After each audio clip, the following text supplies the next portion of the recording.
I think last time we just finished the first chapter. I'm sorry, the chapter of confidence interval, right?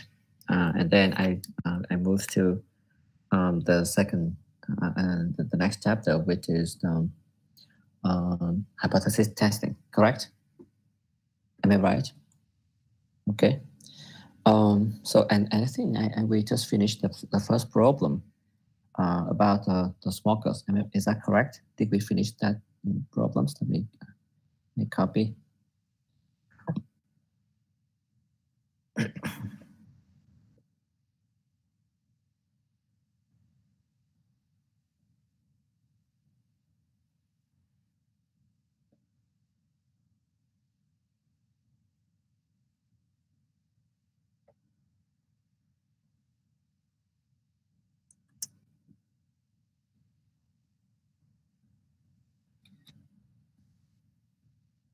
Did we try this problem last week? Please tell me. Did we finish this one?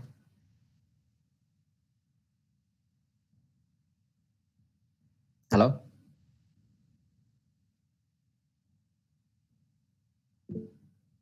Not yet? Oh, are you sure about that? Let me see.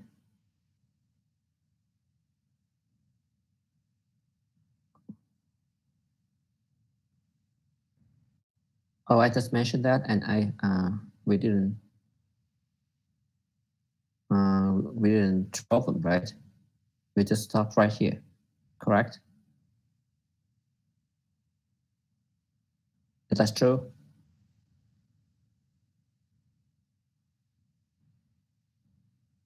Okay, all right.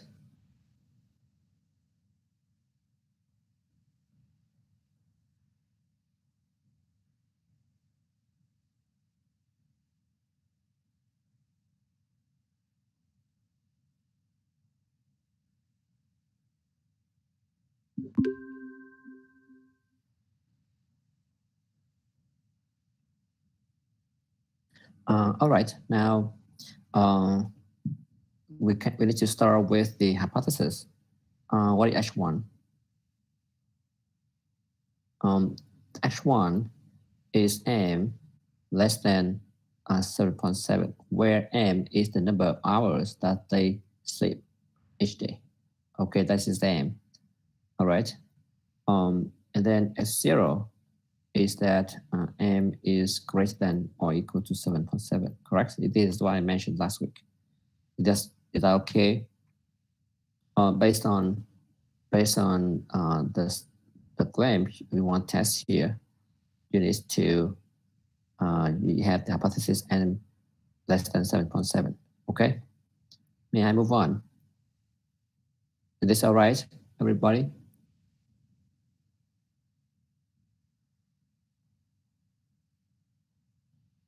Is this all right?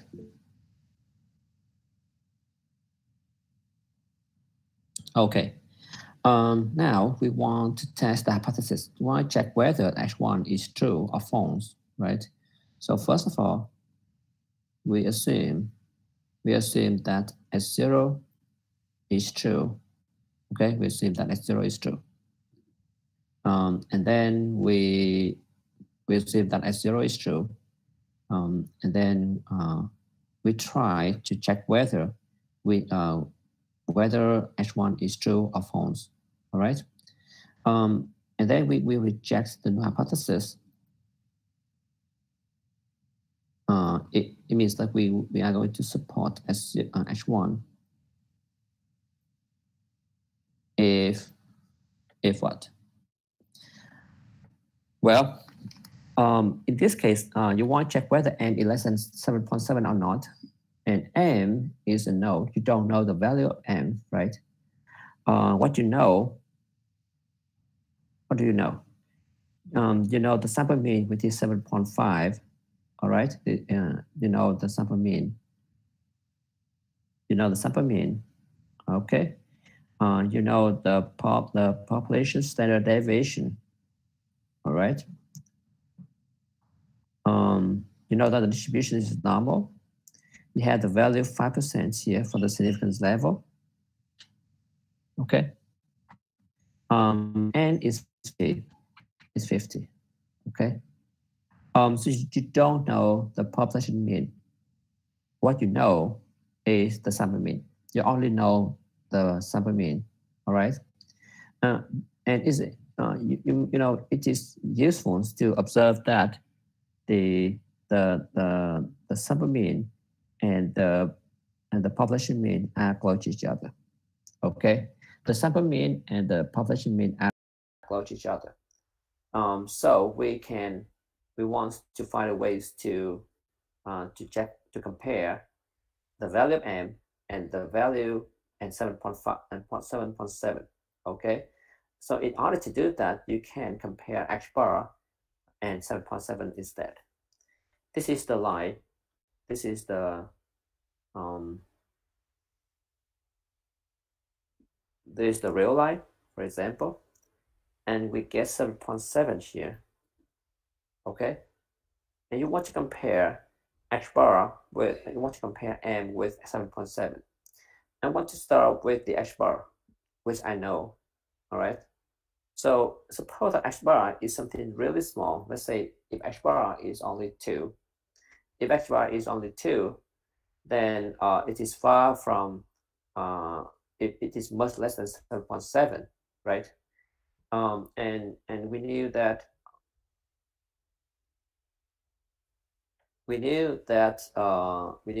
the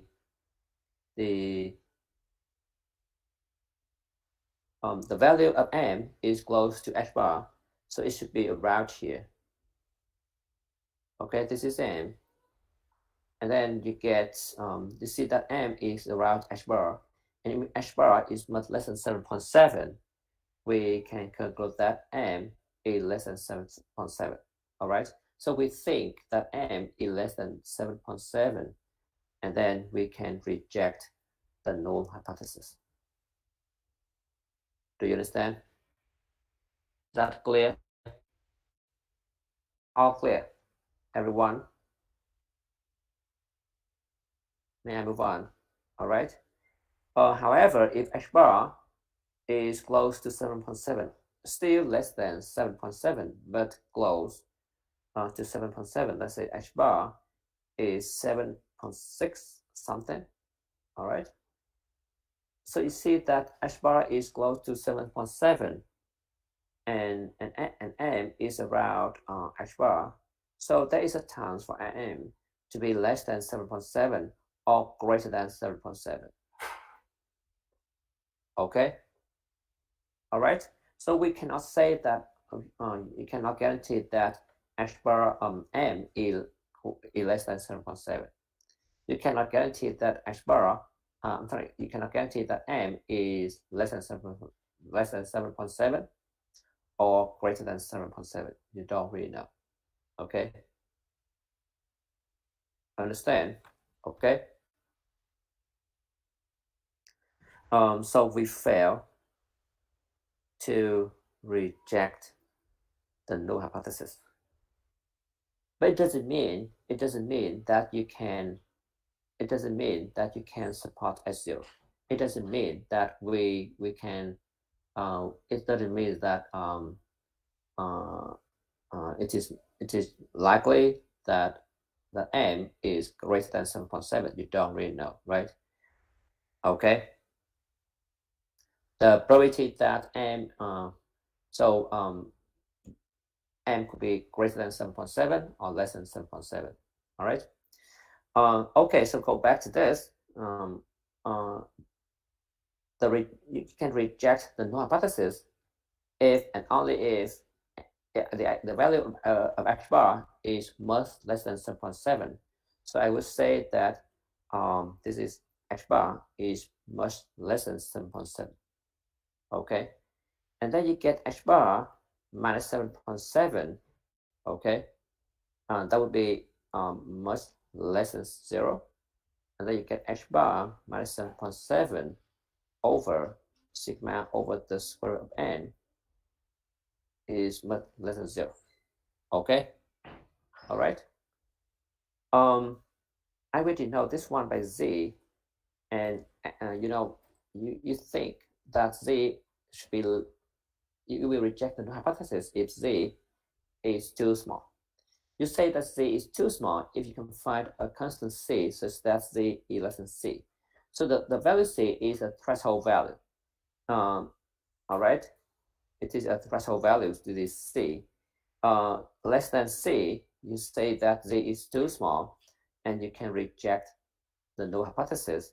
If Z is greater than C, we say that Z is not small enough, and then we fail to reject the null hypothesis. Okay. Is there any questions so far, everybody? Is that all clear?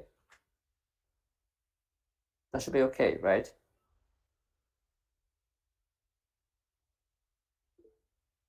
Okay, good. It is remaining to determine the value of C. What is that number?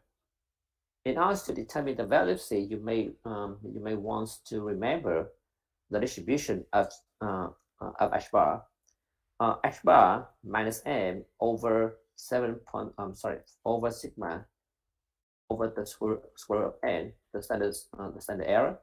This follows the standard normal distribution when N is become it follows the standard normal distribution. All right. In this case, we have the assumption that I'm going to put here. We have the assumptions that all the x1, x2, xn, they are independent and they have the same distribution, standard normal distribution and sigma. Okay, so we say that all the xi are independent and identically distributed. So this is and if under this assumption, you can claim that the x bar minus m over sigma over the square root of n follows the standard normal distribution. All right, and because of that, you can use the standard normal distribution to determine the value of C. Okay. Well, right here you can see that you want to find the probability that C is less than C, and this probability, well, it is actually alpha, right? So you get you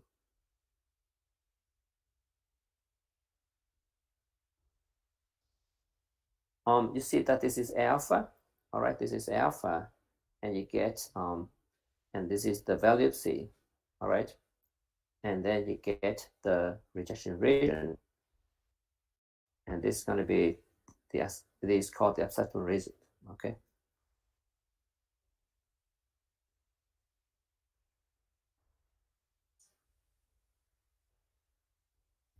All right. And C is obviously minus C alpha. Okay. Do you understand? May I move on? So you can determine the value C, which is minus C alpha. If C is less than minus C alpha, we can reject the null hypothesis. Otherwise, we fail to reject it. Is that clear?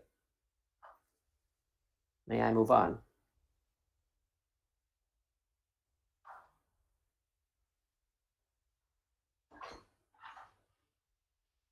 Is that okay, everybody?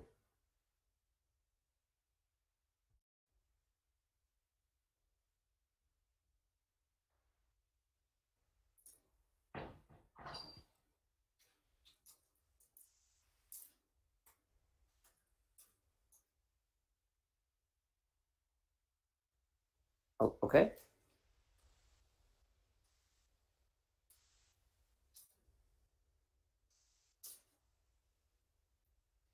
AR is the acceptance region, and RR is the rejection region. So if X belongs to the rejection region, we can reject the null hypothesis. If Z belongs to the rejection region, we can reject the null hypothesis. If Z belongs to the acceptance regions, we fail to reject the null hypothesis.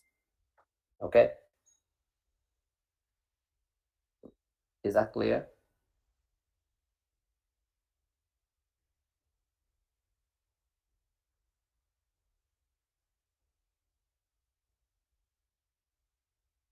Okay. Okay, now what if you want if we change the question a little bit? What if H1 is that M greater than 7.7? What if we want to test the hypothesis? And H0 is that M is less than 7.7. How about that? If this is the if these are hypotheses to the test, then we still assume that S0 is true, right? And then we will reject the null hypothesis if H bar is too big, right? Is much greater than 7.7. Or let's say H bar minus 7.7 over sigma over the square root of n, which is z. That is a very big number, all right? Or we can say z is greater than c. Okay, and how about c? How about c? Well, this is c is the point such that the area to the right is alpha, right? And then you get z alpha. Okay. It is all right. Z alpha. So if z is greater than z alpha, we can reject the null hypothesis. Otherwise, we fail to reject the null hypothesis. Okay. That is the second case. The third case would be H1 n is not equals to 7.7. Okay. And H0 is that m equals 7.7. Okay. And you will reject the null hypothesis. You will reject the null hypothesis if and only if H bar is far from 7.7, or let's say H bar minus 7.7 over sigma over the square root of n, which is z, is far from 0. It is far from 0 if z is too small or too big, right? So we say it is less than minus c, or z is greater than c. Okay, and then you can draw the graph to see that this is minus c, and this is c. All right, this is 0. So z is far from 0 if z is in this region or in the other region. All right, the two terms. Okay. How can we determine the value c? These 2 points. Well, the property that little z it belongs to these two terms is alpha. That's why its tail is alpha over 2 and alpha over 2. And then we can determine the value of these 2 points, right? It is z alpha over 2 and minus z alpha over 2. Is there any questions so far?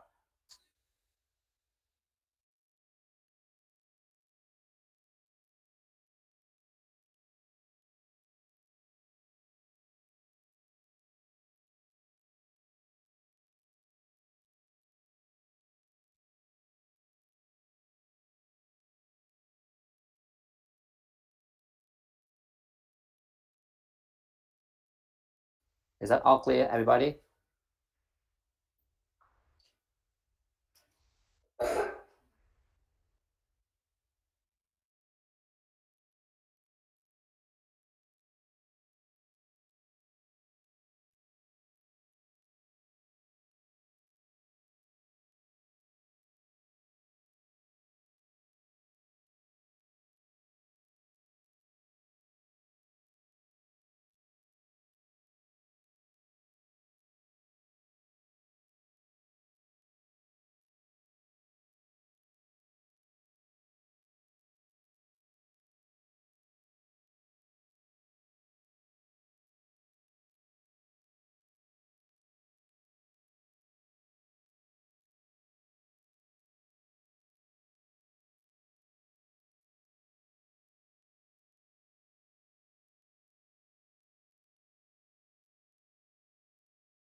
Z alpha is the point such that the areas to the right is alpha.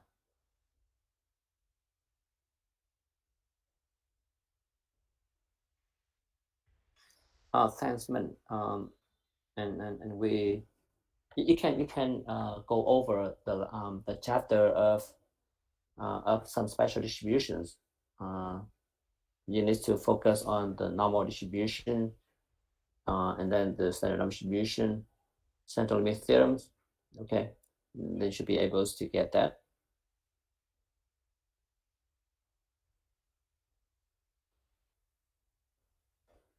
Is it okay? So if you have the standard normal distribution, suppose that is the graph of the density curve of the standard normal distribution, and you can find a point. You can find a point such that this area is alpha, then this point is denoted by Z alpha. Okay. So it is simply the percentile. All right. Is that clear? Any questions so far, everybody? This is okay, right? May I move on?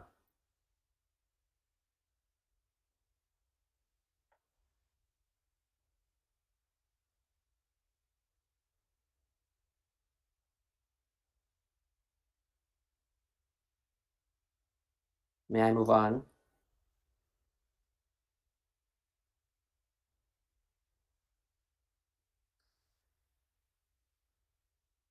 Okay, you guys?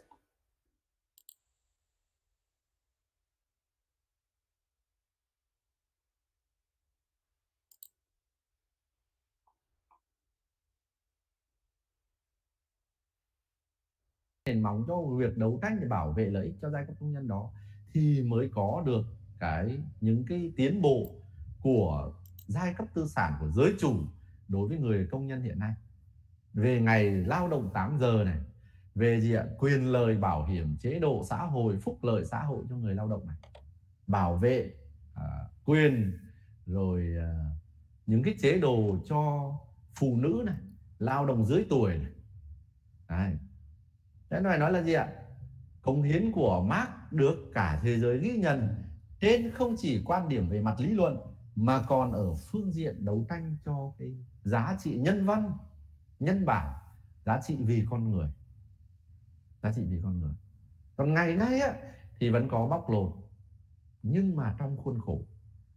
Trong khuôn khổ. Tức là bạn đầu tổ vốn ra đầu tư thì chắc chắn bạn phải có lời, cho nên bạn phải bóc lột sức lao động của công nhân. Nhưng sự bóc lột này là sự thỏa thuận. Còn ngày xưa là không có khái niệm thỏa thuận. Thế kỷ 19 là gì ạ? Bắt phải làm thêm 16 giờ, sắc lô là làm 16 giờ trên một ngày. Ok, em biết được.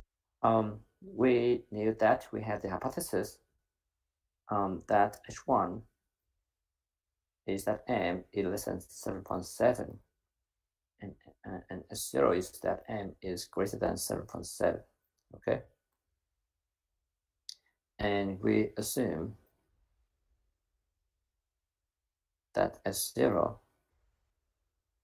is true, and then we try to find the value of Z. This Z is called a statistic. Okay, you call it a statistic. Z is X bar minus 7.7, the right hand side of the inequality, over sigma over the square root of n. X bar is 7.5 minus 7.7 over sigma. What is sigma? Sigma is 0.5 over the square root of n, which is 50. Okay,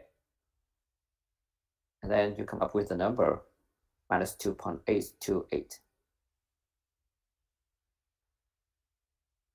All right, you can find the value of Z, and then you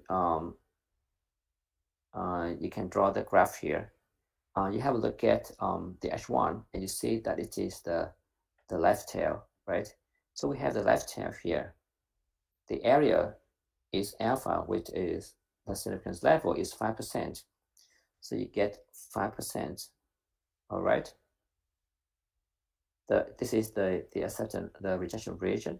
and this is the acceptance region. Okay, the point you get over here is minus the 0.05, right? What is that point? We are using the standard normal distribution. So the point right here is minus 1.64. You can use the tables to get that number.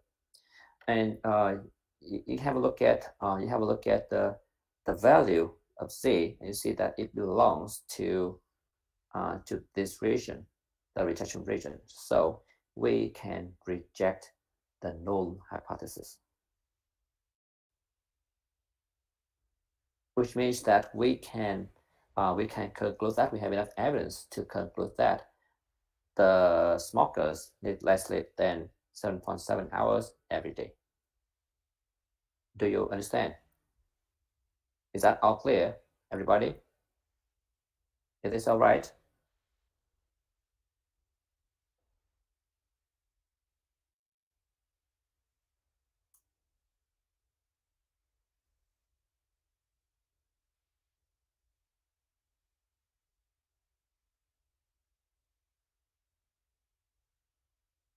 The mean FC, well, you have a look at you have a look at this. It's just like if you study the chapter of special distributions about the normal distribution, then you should understand this. It's just like it's similar to the way you find the standard score, correct? So X bar, let's see. You see that you want to compare X bar and 7.7, right? And then you get you want to compare X bar minus 7.7. You want to compare the difference with 0. And instead of compare the difference with 0, you want to compare the standard score. So you divide the difference by the standard error, which is sigma over the square root of n. And you can come up with this one. So if you go over my lectures over the last 2 chapters, the chapter of confidence interval and the chapter of special distributions, then you should be familiar with this one. Okay. Is this all right?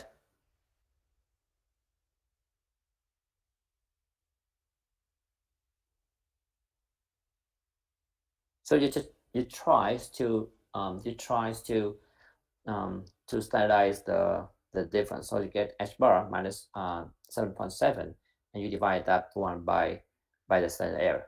Okay, and after you get that, because of this results, you can use the standard normal distribution. Okay. All right. This is the outline of the summary of what I just mentioned. That give you the decision rule. To be honest, I don't try to remember the rules here, and I don't recommend you to do that. I just give it for your information. As long as you understand the idea I tell you, then you should understand how to perform the test. Okay, right here. That's the whole thing I just mentioned. All right. May I move on? Is this all right? Okay.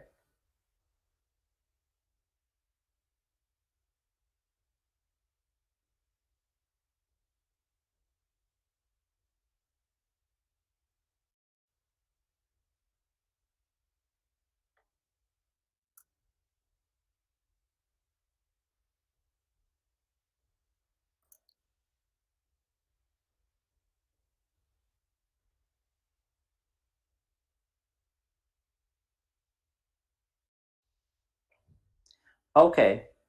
Now I want to move to the next case where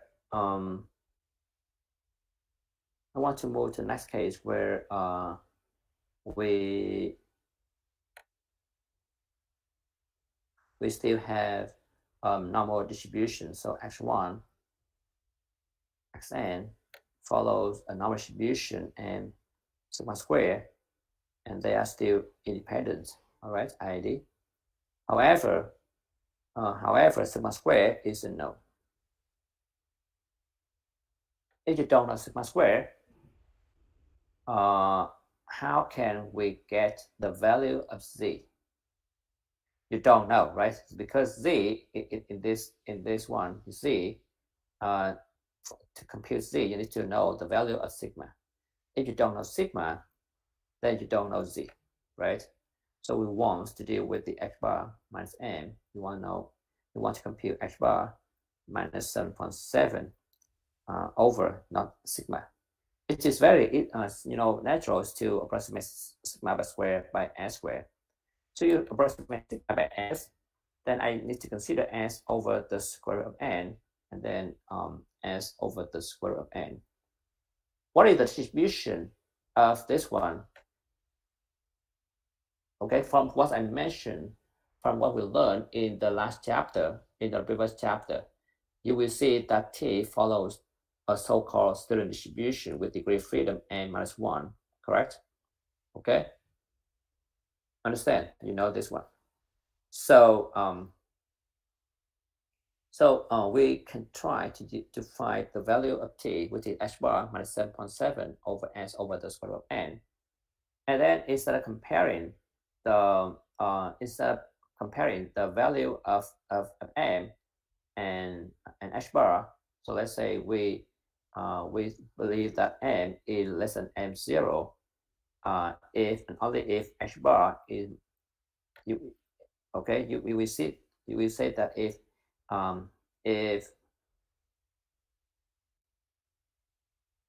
h bar is much smaller than m0. Okay, so I will replace 7.7 by m0, some number. So I want to instead of comparing m and m0, I want to compare h bar and m0, and then I come up with h bar minus m0 over s over the square root of n, and I think that should be expect that is a small number, right? And then I denote it by t, and then I will say that t is small number if t is less than c. How can we determine the value of c in this case? Well, again, you need to draw the distribution of h bar minus m over s over the square root of n, and then you come up with the t distribution table, right? You get this one.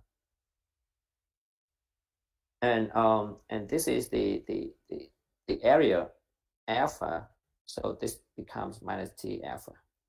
All right, and you still have the rejection region and the acceptance region. Okay, and if t is less than minus t alpha, we can reject the null hypothesis. Otherwise, we fail to reject the null hypothesis. Okay, that is for one tail, for the left tail. If you have the two tails, the right tail, then you come up with this point, t alpha for this. And if you have two tails, then you get something like this. You get alpha over 2 and alpha over 2. Okay, minus t alpha over 2 and t alpha over 2. Is that all clear, everybody? Is this all right?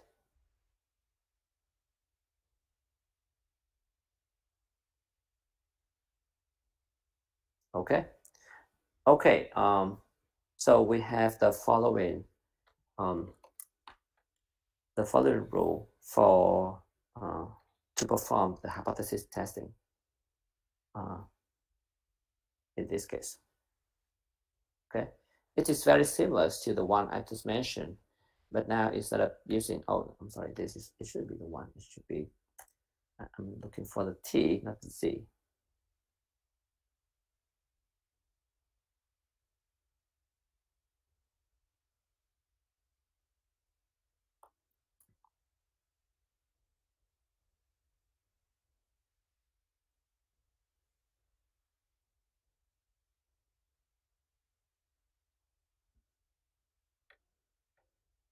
So you get T here, right? And you can find the value of C, and you can make the decision based on the value of T and C. All right. Let's consider the following example.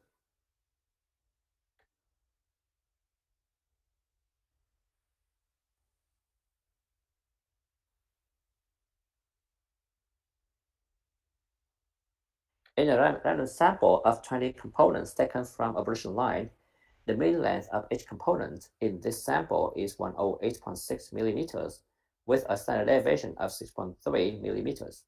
Given that each component should measure 105 millimeters and that the population distribution is normal, is there enough statistical evidence to show that the production line is producing components that are of an equal length? Test at 5% level of significance. Can you think about that for a minute and tell me your answer?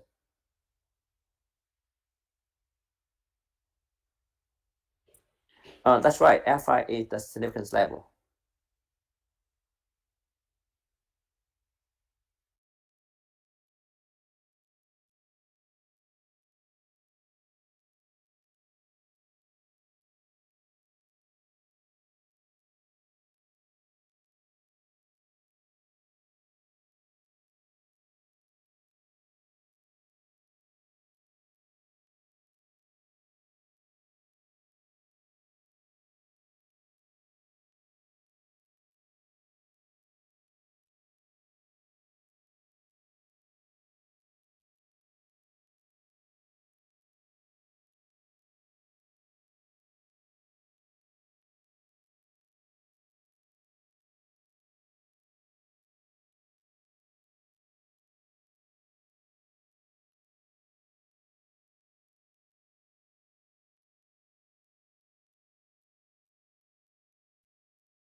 Can you get the answer?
Is this okay?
All right, let's see.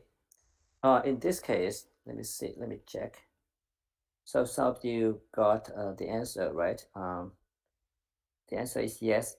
There's enough evidence that the brush line is producing components that are of an equal length. You got the T value, you got the C value. All right.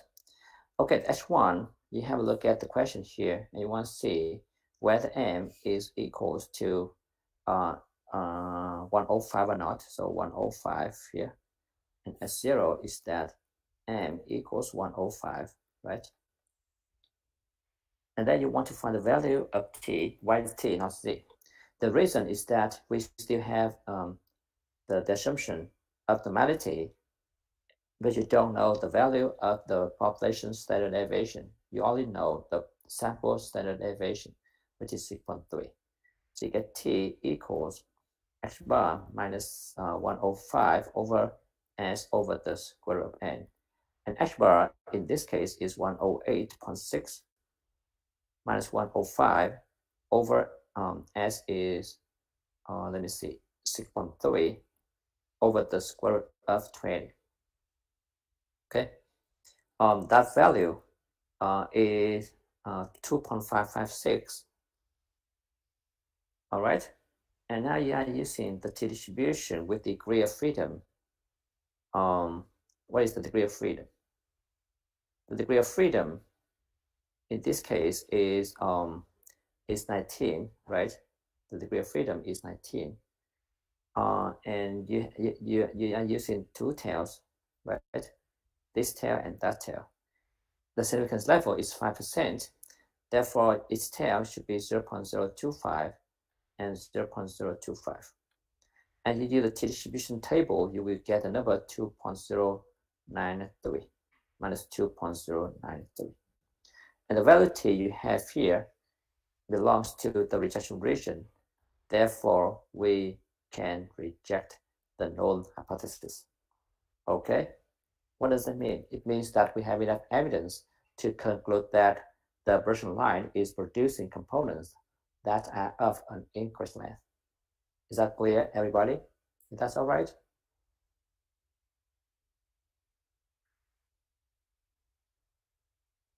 Is this clear?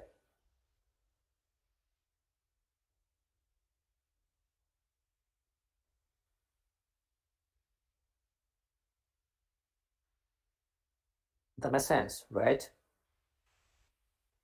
Is this all clear, everybody?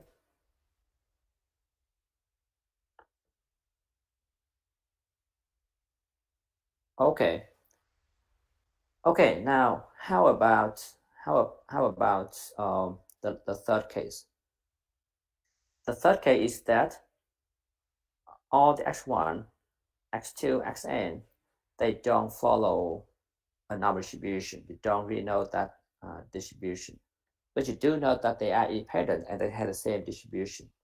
So they have the same mean, the same variance. Okay. Now we have a problem. You don't know the distribution.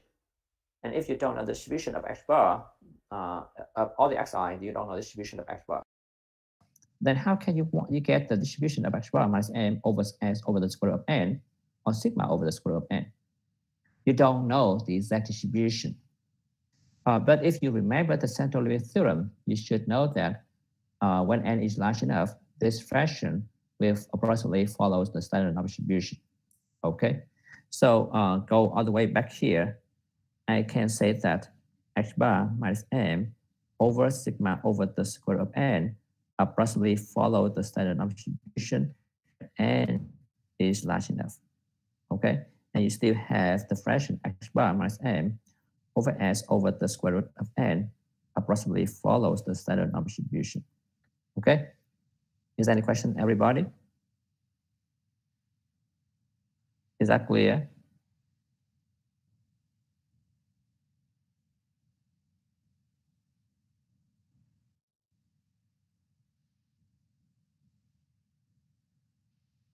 Okay. And then you can use a similar approach that I mentioned before to perform the hypothesis testing. Let's consider the following example.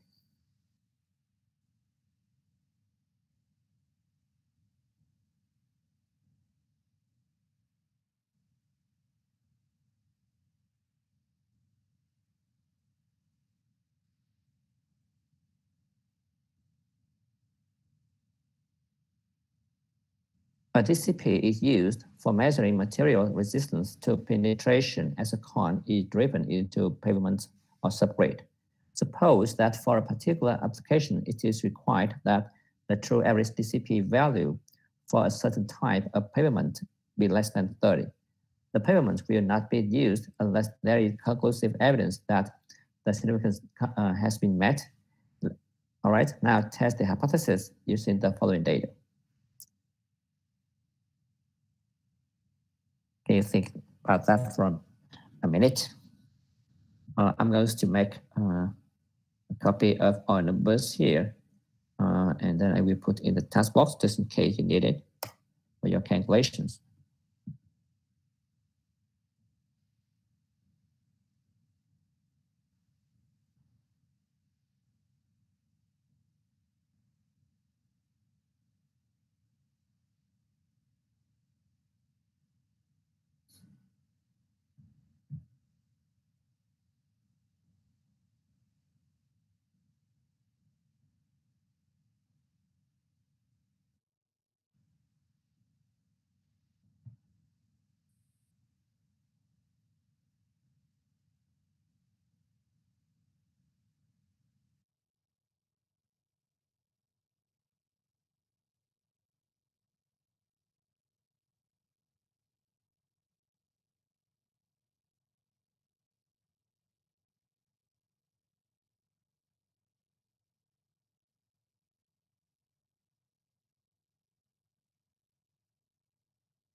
Can you choose your answer? I just created the poll, and about the H1, can you tell me your can you tell me the hypothesis H1 should it be less than 30 or more than 30?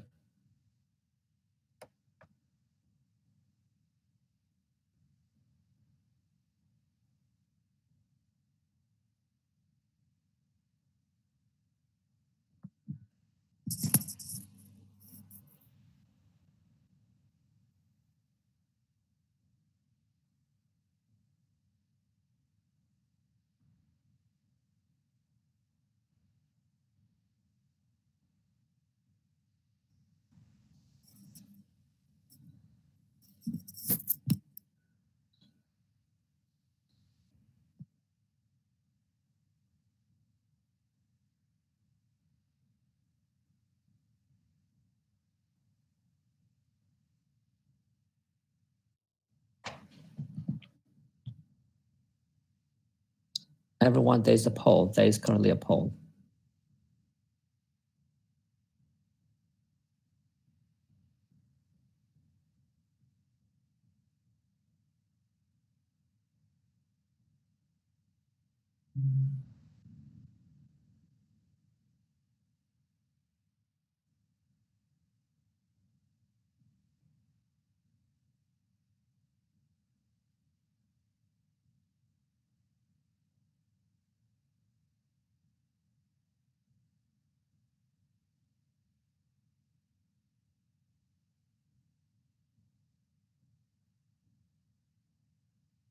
Are you still there, everybody?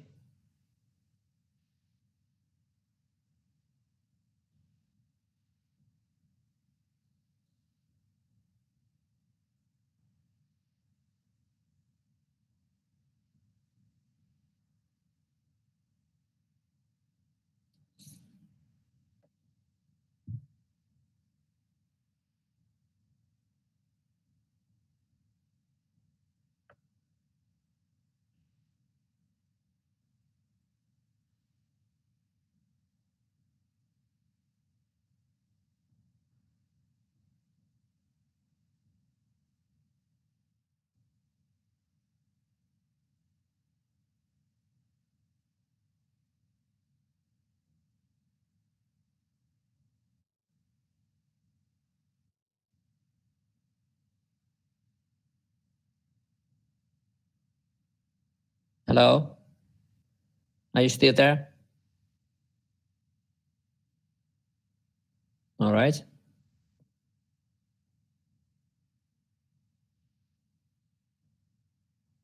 Please mention H1. I'm going to end the poll soon.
Okay, I'm going to end the poll. All right.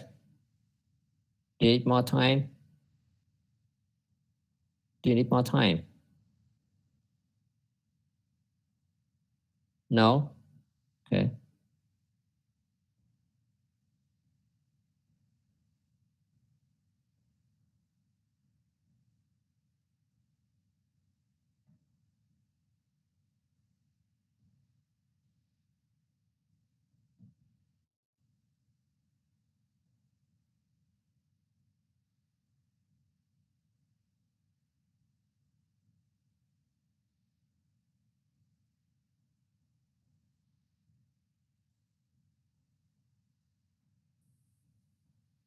So it seems that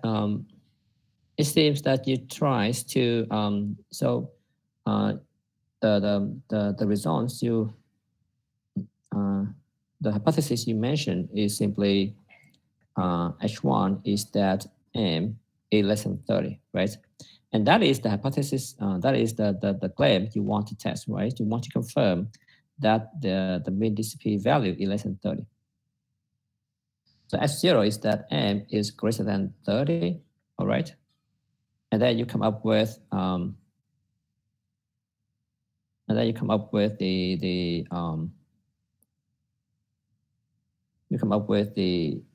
value Z, right? Which is X bar minus M minus 30 over S over the square root of N. Okay. In this case, the distribution is not really normal. You can check to see that the histogram of this data set is not really symmetric. It is skewed, so it is not normal. But you can use the central limit theorem to approximate the distribution of X bar minus M over S over square root of N, because the sample size here is quite big and N is 52. All right. And then you can find the H bar. You can also find the S, the value of S. And then after that, you can determine the value of C, which is minus 0.73. Okay. And after you find the value of C, you can have a look at the H1 to see that you need to deal with the left tail. This is, what is the left tail? 0.05. And this is S0, right? And you get the rejection region here. We had the acceptance region, okay? And then you come up with the points here. And this point is 1.64 minus 1.64. The value Z is greater than that, so we fail to reject the null hypothesis, which means that you don't have enough evidence to conclude that M is less than 30. And because you don't have enough evidence to conclude that M is less than 30, all right, then we shouldn't carry on the project. All right. Is there any questions so far, everybody? This is the solution you can use. Okay, so you have the hypothesis here. S0 H1, you can find you have the N, the value of N, you have H bar, you have S. You can find the value of Z, and then you determine the value of C. That can help you to determine the rejection region. You compare the value of Z and C, and then you make the conclusion. That's all. Is that all clear? Is that all clear, everybody? Is that okay? Is that okay? Makes sense? All right. Okay. All right. Thank you. Let's have a break. Then after that, I will move to the last case of this chapter. In this chapter, in which you test the hypothesis about proportion. Okay. All right. Let's have a break.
That is a very good question. If n is large enough, it's not large enough, and the data does not follow, well, it does follow some distribution, but you don't know it, right?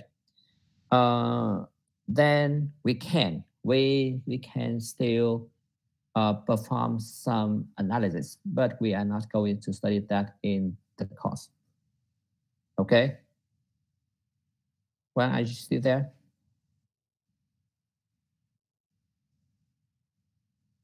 Yeah, we can do that, but we don't have time to study that. You need to use some other methods.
Hello, can you hear me clearly?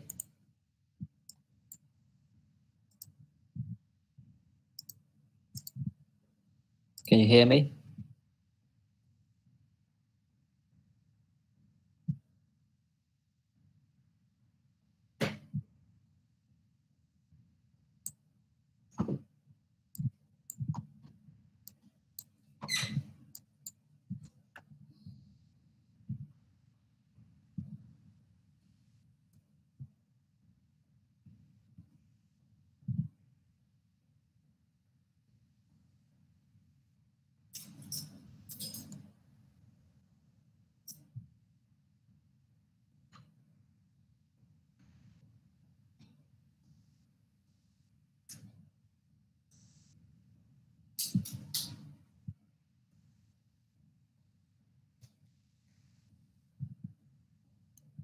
Hello?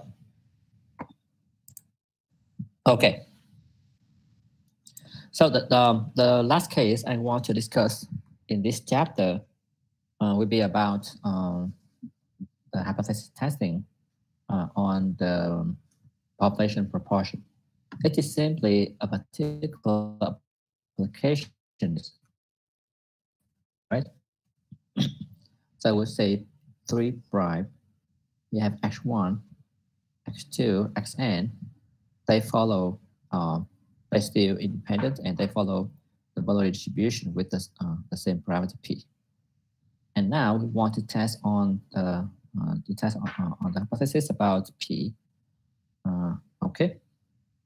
And then you see that, let's say you want to check whether p h1 is that whether p is less than or not. You want to, you know, p is simply the mean value, right? The population mean, and p, right? This is just like the M0. And then you have the sample proportion. It plays the role of the X bar, right? And S square, and I mean S square, the sigma square,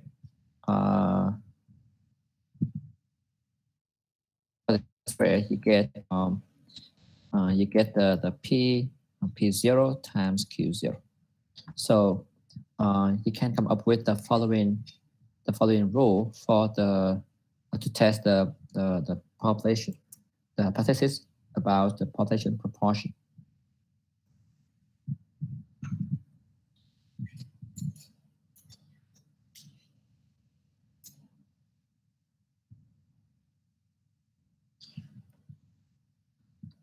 All right, so suppose that P is the sample proportion, and you compute a statistic P hat minus P0 over the square root of P0, Q0 over N. And then you choose, and then you use the standard normal distributions to perform the test. All right, okay. Let's consider the following example.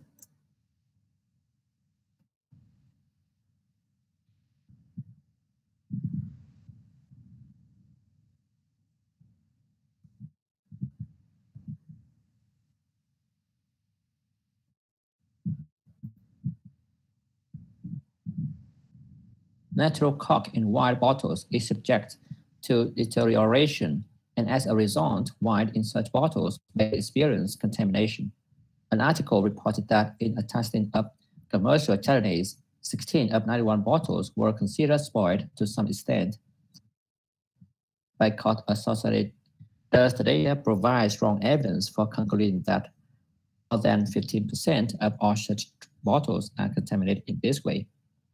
Can you try the problem for a minute and tell me what you can get with it?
the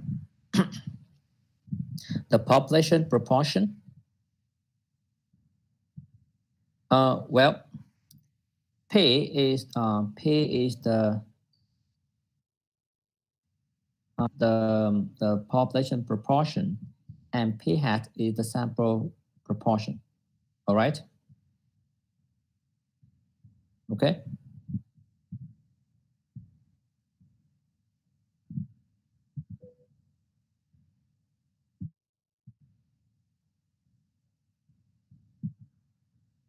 Is this all right?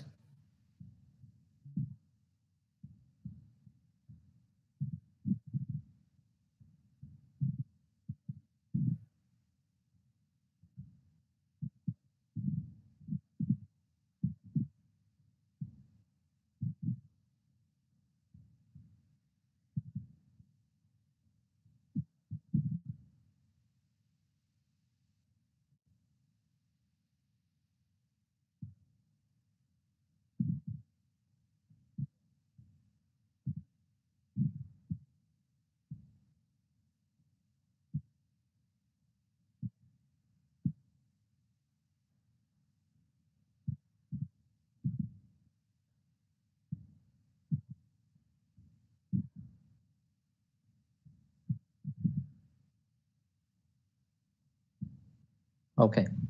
How can you perform the test? In this case, you need to determine H1. H1 is that the p-value, the population proportion is more than 15%. So p is greater than 0.15, and S0 is that p is less than or equals to 0.15. Sometimes you may see they use the notation p equals 0.15. That's fine.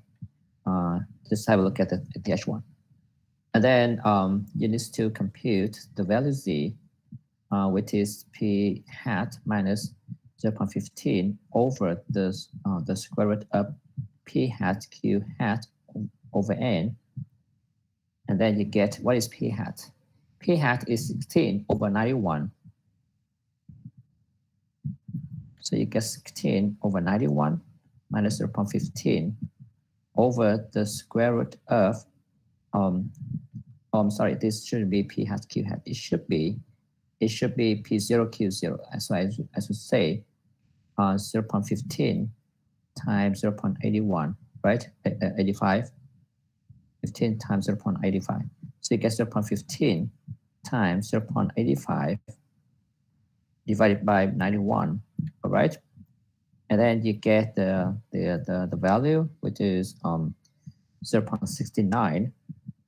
Okay, and then you draw the graph. You see that this is the right tail, right? So you have a look at, it should be the right tail. So you have the right tail here. Alpha is 5% so,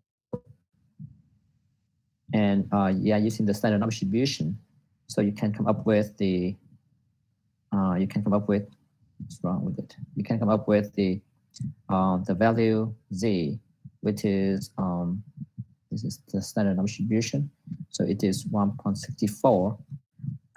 The value you obtain is that. So you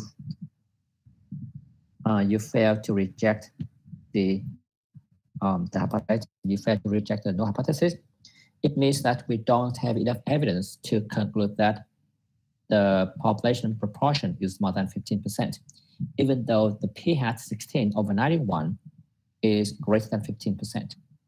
Okay, so p hat is about is more than 17%, but you cannot conclude that p is more than 15%. That's all clear.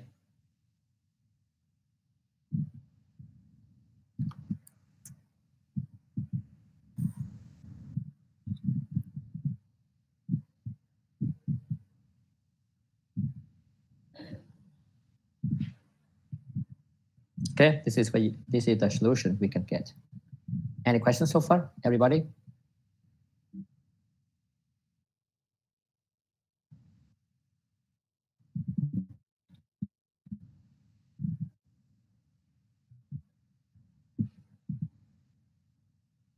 And this is the summary of what we just learned. You test the hypothesis, and you can see the three cases, right? The distribution is normal, and you know the variance, the population variance. The distribution is normal, and you don't know the population variance.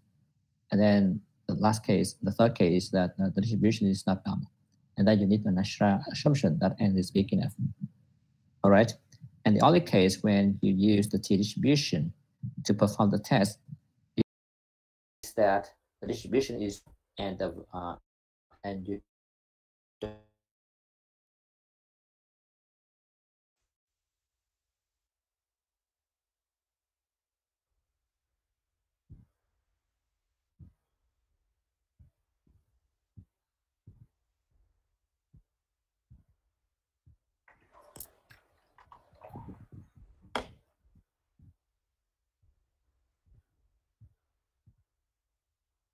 it is all clear.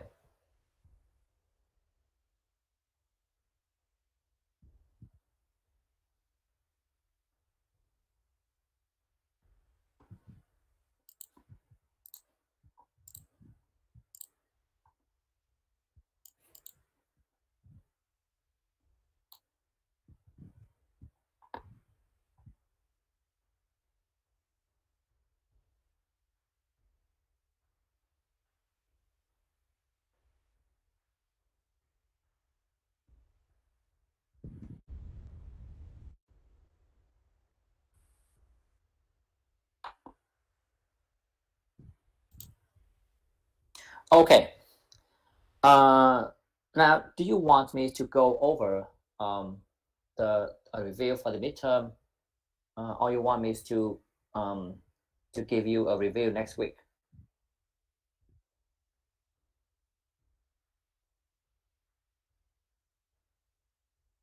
And then we can move to the next chapter today.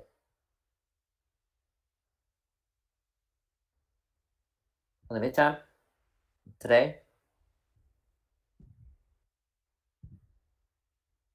You want to do it today, right? Not next week.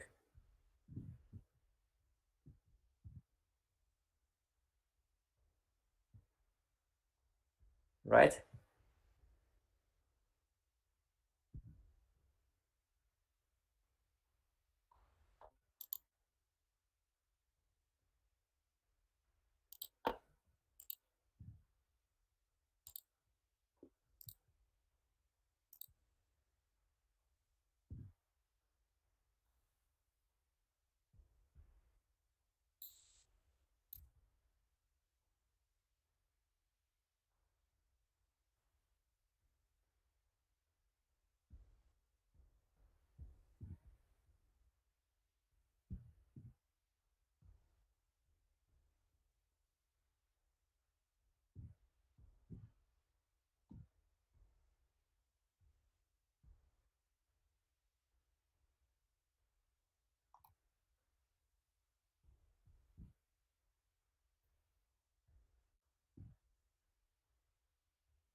Oh, by the way, do you have any questions about quiz 1 and quiz 2? Do you have any questions about them? Quiz 1 and quiz 2.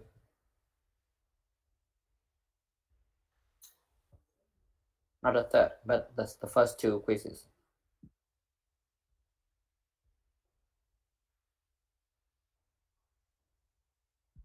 Do you have any questions about them? Hello?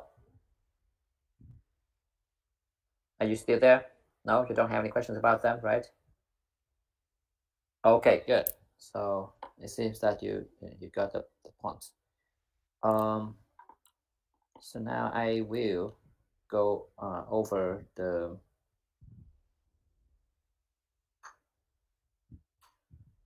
a review.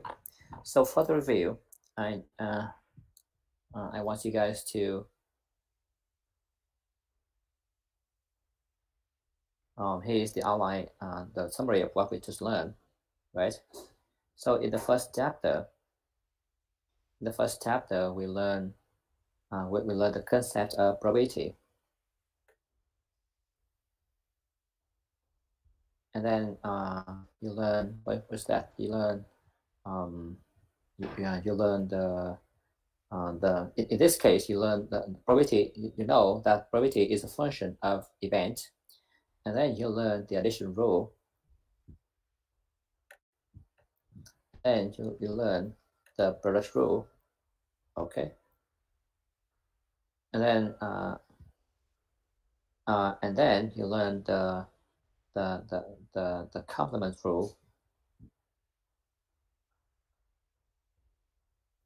okay, and then 1, 2, 3, and then you learn the you learn the concept of independence, okay, and disjoint events. All right, and then you learn the total probability formula, and then you learn the base. Is there any questions so far, everyone? Is that all clear? Okay.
All right, that is the first. That is the first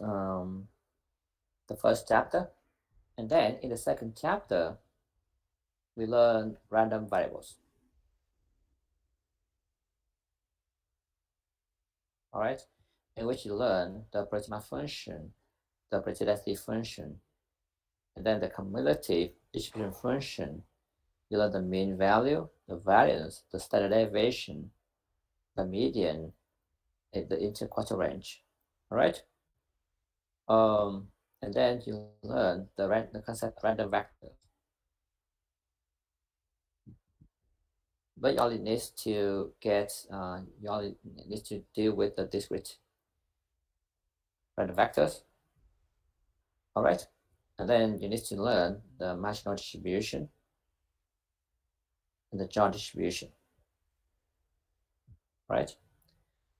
In the third chapter, we learn some special distribution.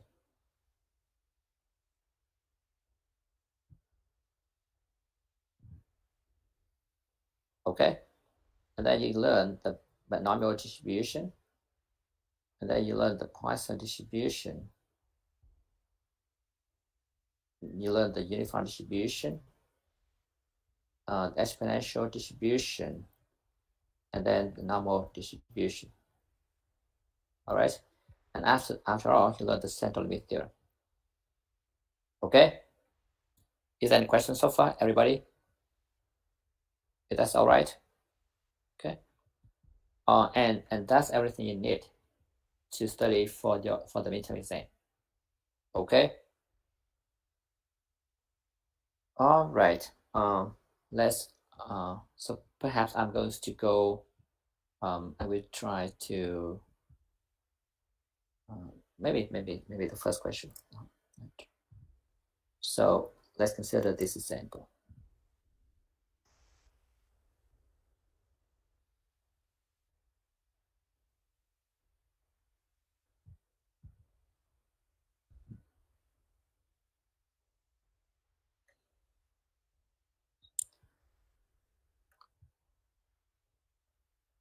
This question 1, I think. A, B, not C.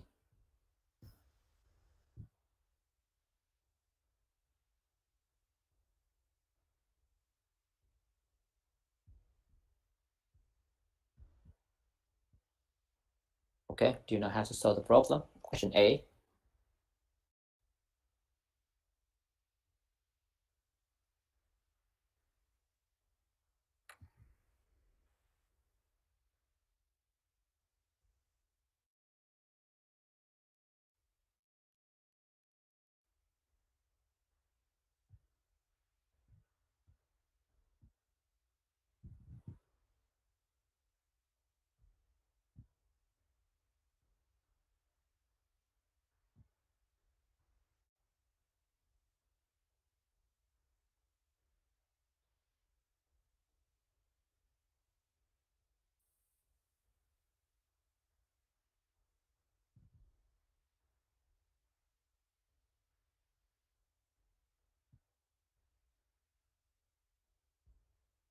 Can you get the answer?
Okay, so you got the answer. Let's try. You get, suppose that this is D, all right, and E is the events that the entire system works. So we get question A. You want to find the probability of E, which is the probability that the first one works properly and C works properly, the second one. Okay. Because D and C are independent, then you get the probability of D times the probability of C. The 8%, you already knew that.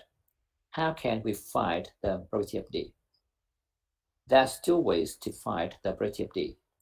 The probability of D is the probability of A plus B, and that is the probability of A plus the probability of B minus the joint probability AB. And the joint probability AB is the probability of A times the probability of B, okay? So you get the answer, which is 0.9 plus 0.7 minus 0.97, 9 times 0.7. So we get 0.97, all right? So you can find the probability of D and you can find the probability of E very easily. There is another way to find the probability of D by using the complement rule. So it is 1 minus the probability of D bar, the complement. D bar is the event that the first part doesn't work properly. So the first part doesn't work properly. If A doesn't work and B doesn't work, then you get the probability of A bar and B bar. Because A and B are independent, A bar and B bar are also independent. So you get 1 minus the probability of A bar times the probability of B bar. And then you get 1 minus the probability of A bar is 1 minus 0.9 times 1 minus 0.7. All right, so you still get the answer 0.97. Okay, if that's all right, everybody? Good. That is question 1, question A. How about question B? For question B,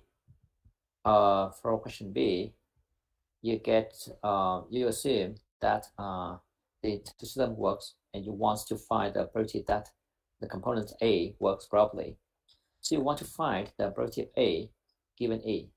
Okay, this is the conditional probability, so you need to use the base formula to get that probability of E. You can use the base formula, you can use the definition. It's up to you. And then A given A times the probability of A over the probability of what's that, the probability of E. Okay. What is this one? Well, the probability of A is no. The probability of A is 0.9. It is remaining to find the conditional probability of E given A. Okay. If A works properly, then the first part works properly. In order to guarantee that the entire system works properly, you need to make sure that C works properly. So it is the probability that C given A. Because C and A are independent, this becomes the probability of C. Okay, and then you now you can get the answer, right? This is the it is 0.8. Then now you can plug everything back to the fraction to get the answer. Any questions, everybody? If that's all clear?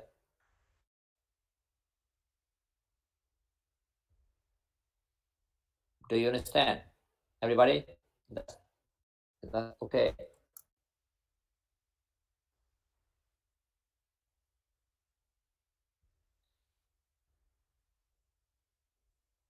Okay.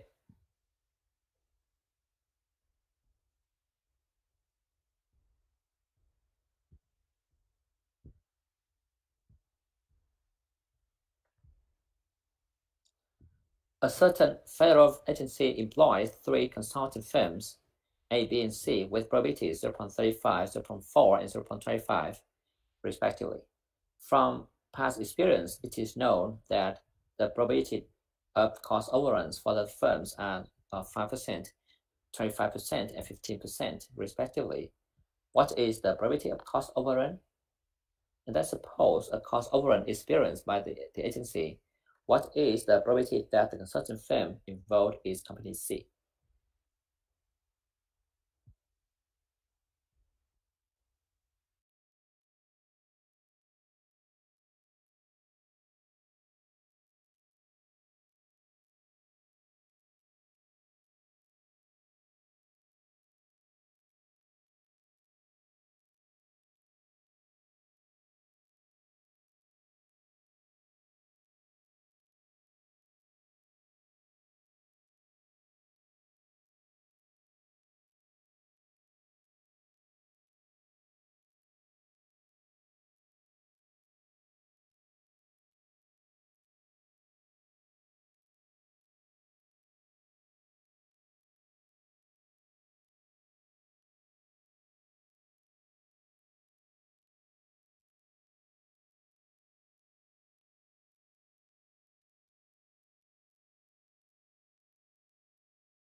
For that.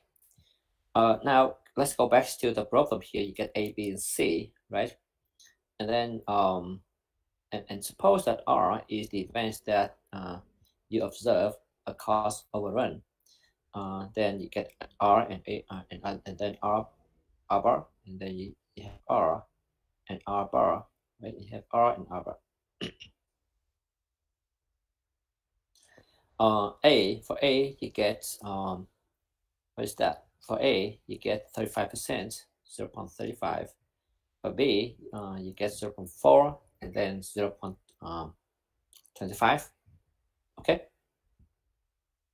And then if the firm is A, then the probability of cost overrun is 5%.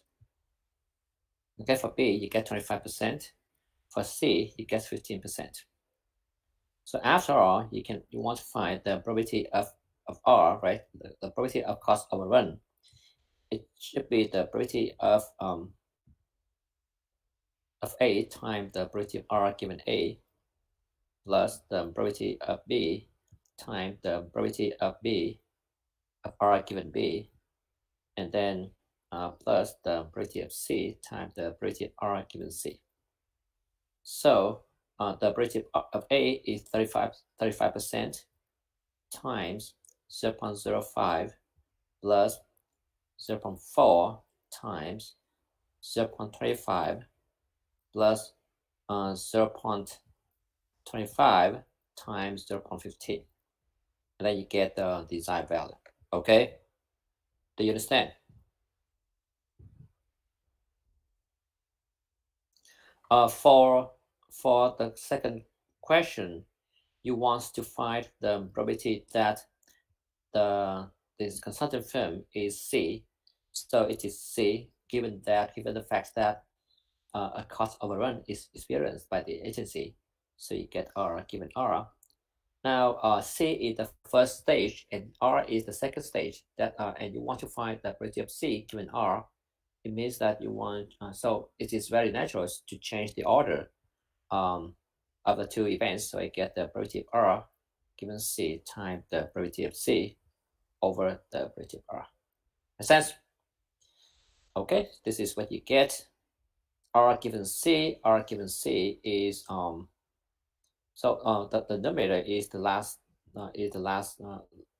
term. So you get 0.15. 0.15 times 0.25 all divided by this. Do you understand? Okay. That's all clear. It is clear, right?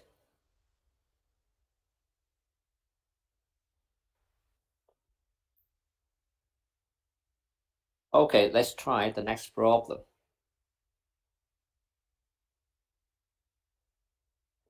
Question 3. An exciting computer game is released. 70% of players complete all the levels. 20% of them who complete all the levels will then buy an advanced version of the game. Among 15 users, what is the expected number of people who will buy the advanced version? And then what is the probability that at least 2 people among 15 users will buy it?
Okay. So some of you got the answer, right? Among 15 users, what is the expected number of people who will buy the advanced version? So you want to deal with the number of people who will buy the advanced version, right? That would be X. The number is X, the random variable. So it is X. Question A. Suppose that X is the number of people who will buy the advanced version. Then X follows a binomial distribution. There are 15 users, so the first parameter is 15. The second parameter is P. What is P? P is the probability that a user will buy the advanced version. And I denote by A. Let's say A is the event that a user will buy the advanced version. Okay. How can you get that number? How can you get that? I'm going to draw the diagram again. There are two cases here. a user can complete all the levels or not, right? So C stands for completing all the levels, and I means that that user does not complete all the levels. And if the person complete all the levels, then he or she will pay by the conversion. So I would say A and A bar. All right. The probability that a user will complete all the levels should be 70%, and then 0.3 for I. If a user complete all the levels, then the probability that the user will buy the advanced version is 20%. So you get 0.2. And then you want to find the probability of A. That would be the probability of C times the probability of A given C. So you get 0.7 times 0.2, which is 0.14. Now you can find the value of the value of P, which is 0.14. In question A, you want to find this negative number. It means that you want to find the mean value of X, which is N times P. So you get 15 times 0.14. Is that all clear, everybody? That's all right?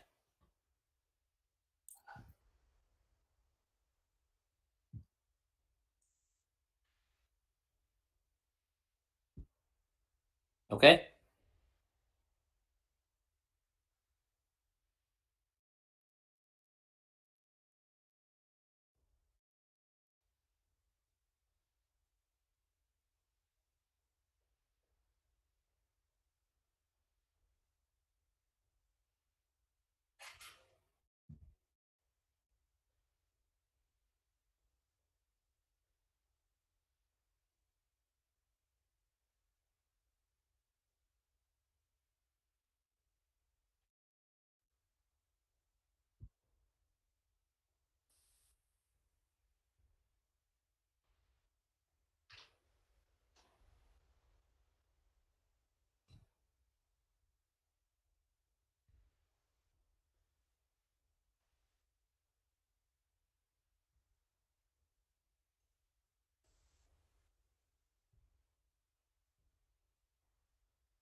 All right.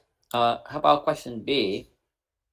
For question B, you want to find the probability that at least 2 people among 15 users will buy it.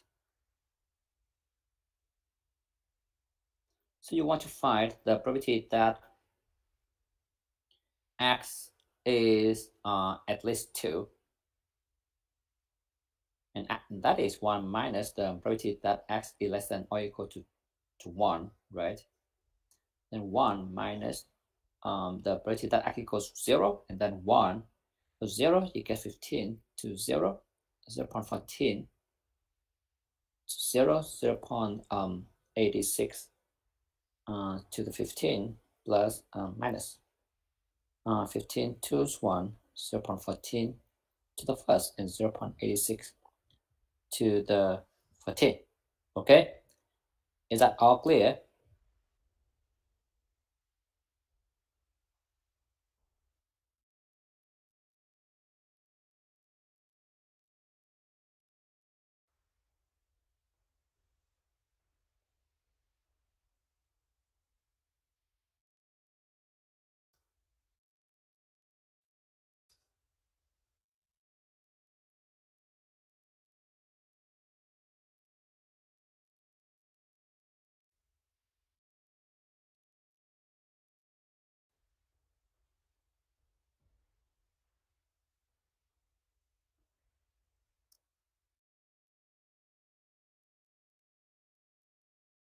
Is it okay?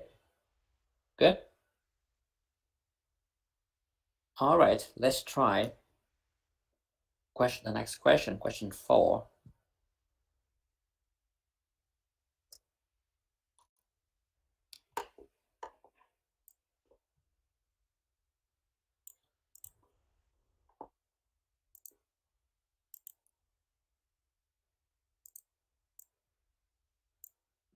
Suppose that a large conference room at a certain company can be reserved for no more than 4 hours. It can be assumed that the length x of a conference has a uniform distribution on the interval 0.4. What is the probability that any given conference lasts at least 3 hours? And then determine the center and the variation of the distribution of x.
Okay, good. Some of you got the answer.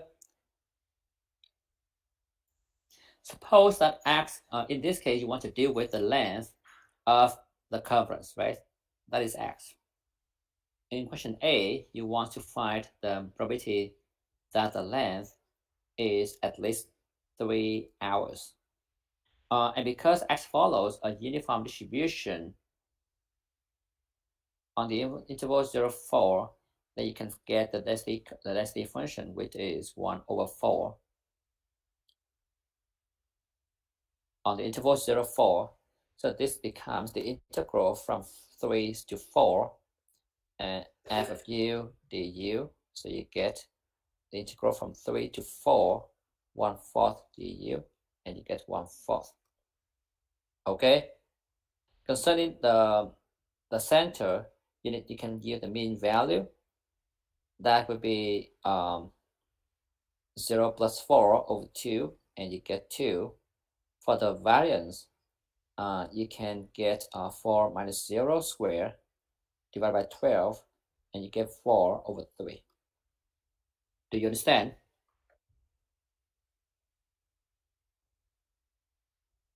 All right.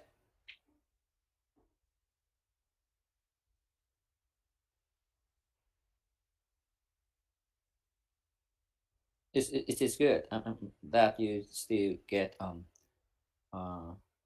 knowledge here. Okay. Everybody, is that all clear? May I move on?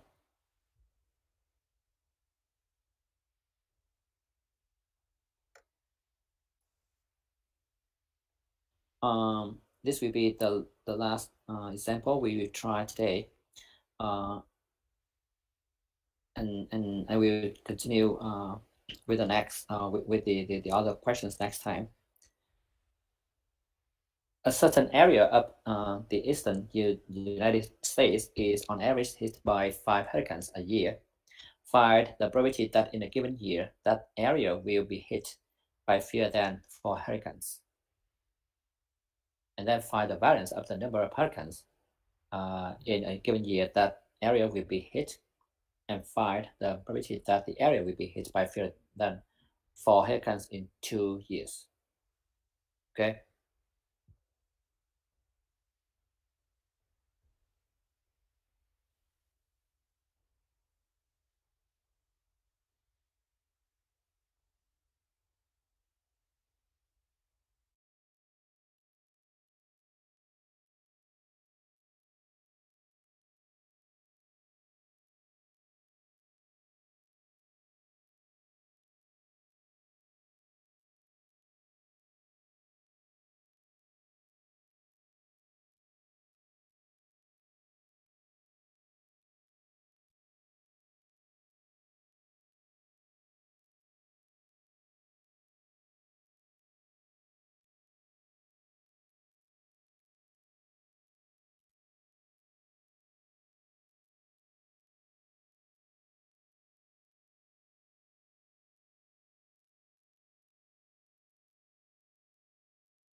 So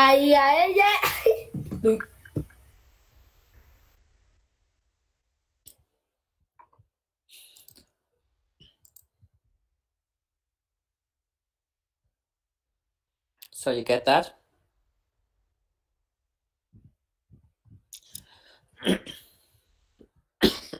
Excuse me.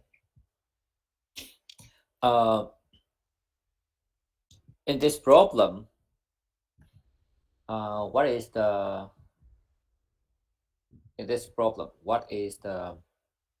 random variable that you need to deal with? Question A, can you tell me? In this case, X is just the number of hurricanes, right? In 1 year, correct? Then X follows a Poisson distribution with the parameter, what is that? Lambda, and lambda is the mean of X, correct? And that is what is lambda? Lambda in this case is 5, okay? And then you want to find the probability that X is less than 4, fewer than less than 4. So you get from 0, 1 to 3. And then it is the exponential minus lambda 5 minus lambda times lambda, which is 5, to 0 over 0 factorial plus 5 first to the 1 over 1 factorial plus 5 squared over 2 factorial plus 5 to the third over 3 factorial. Okay. Question B, you want to find the variance of the number of hurricanes, which is simply the variance of X. And you knew that in a Poisson distribution, the variance is exactly the same as the mean value of X, which is lambda. You get 5. Okay.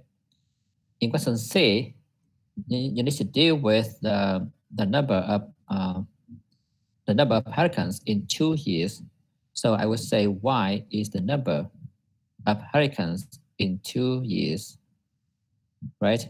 Then Y follows a Poisson distribution with the parameter lambda.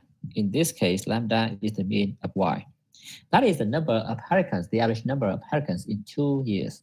In 1 year, you observe 5 hurricanes on average. So in 2 years, it should be 10, all right? And you want to find the probability that Y is less than 4, then that would be a to the power minus 10, 0 over 0 factorial plus 1 over 1 factorial plus 10 squared over 2 factorial plus 10 to the third over 3 factorial. Okay, that's clear. All right, I think that many of you correct answer. Okay. All right. Okay. Thank you very much. I think that's enough for today. Let's stop here and see you next time. Please check the BK Learning for the quiz. Okay. And by the way, I'm going to I'm creating a quiz that pull out all the questions you may see in the last 3 quizzes. Okay, and then you can go over the questions again if you need it. Okay. Now I think quiz 4 is ready for you.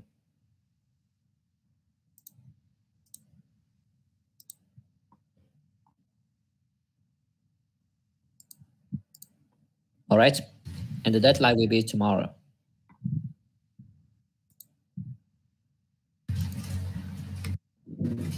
What the quiz about, teacher? It is about confidence interval. Yes, thank you, teacher.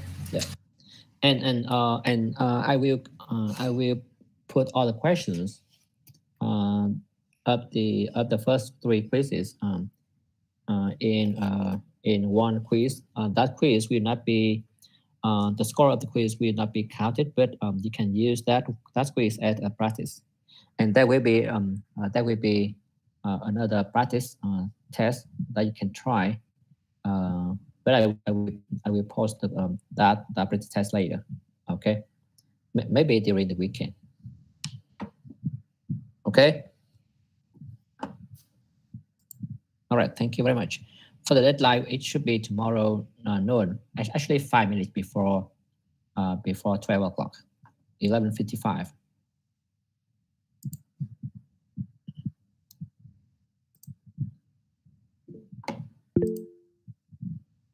Yes. Do you have a question?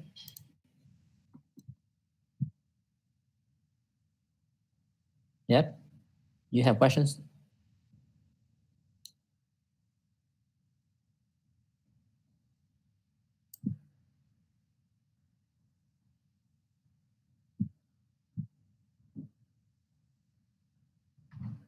Normal statistic keyword. What do you mean?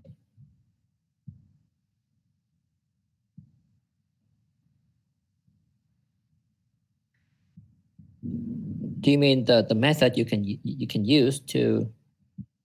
Oh, I see. There are many methods you can use. You can try some non-parametric methods. For example, you can try the Wilcoxon test. You can try Wilcoxon, Wilcoxon, or you can use the McWhitney. You can also use bootstrap method for that.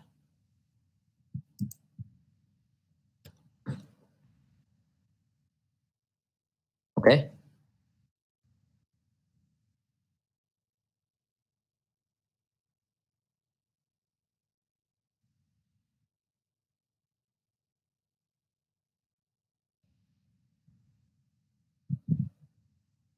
Is this all right?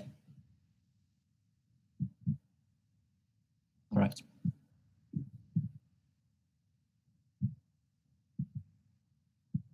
Yeah, anytime.